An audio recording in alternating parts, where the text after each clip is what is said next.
ఈ మధ్యన సెలబ్రిటీలను టార్గెట్ చేస్తూ చాలా మంది మోసాలకు పాల్పడుతున్నారు. మాయ మాటలు చెప్పి వారు కష్టపడి సంపాదించుకున్న డబ్బులను లూటీ చేస్తున్నారు. అదేమని నిలదీస్తే బెదిరిస్తున్నారు లేదా కేసులు పెట్టి వేధిస్తున్నారు. ఇప్పుడు Bigg Boss fame Prince Yavar పరిస్థితి కూడా అచ్చం ఇలాగే మారింది. తెలుగు బుల్లితెరపై పలు సీరియల్స్ చేస్తూ తనకంటూ గుర్తింపు తెచ్చుకున్న Prince Yawar Bigg Boss season 8లోకి ఎంట్రీ ఇచ్చి అందరినీ ఆకట్టుకున్నారు. తనకంటూ ఫాలోవర్స్ను సంపాదించుకోవడంతో పాటు సెలబ్రిటీగా సోషల్ మీడియా ఇన్ఫ్లుయెన్సర్గా దూసుకుపోతున్నాడు. ఈ క్రమంలోనే బిల్డర్ నవాజ్ అనే వ్యక్తి తన బిడ్డనిచ్చి పెళ్లి చేస్తానంటూ ప్రిన్స్ యావర్కి దగ్గరయ్యాడు.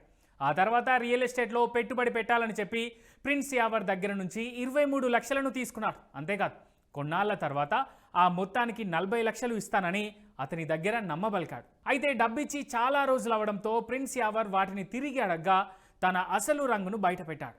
ప్రిన్స్ యావర్ దగ్గర తీసుకున్న డబ్బు ఇవ్వకపోగా బెదిరింపులకు పాల్పడ్డాడు. దీంతో ప్రిన్స్ బిల్డర్ నవాజ్ చేసిన మోసంపై చార్మార్ పోలీస్ స్టేషన్లో ఫిర్యాదు చేశాడు. ఇది గమనిస్తూ ఉన్న బిల్డర్ నవాజ్ ప్రిన్స్ యావర్ తన కూతుర్ని వేధిస్తున్నట్టుగా రాజేంద్ర నగర్ పోలీస్ స్టేషన్లో కేసు నమోదు చేయించాడు.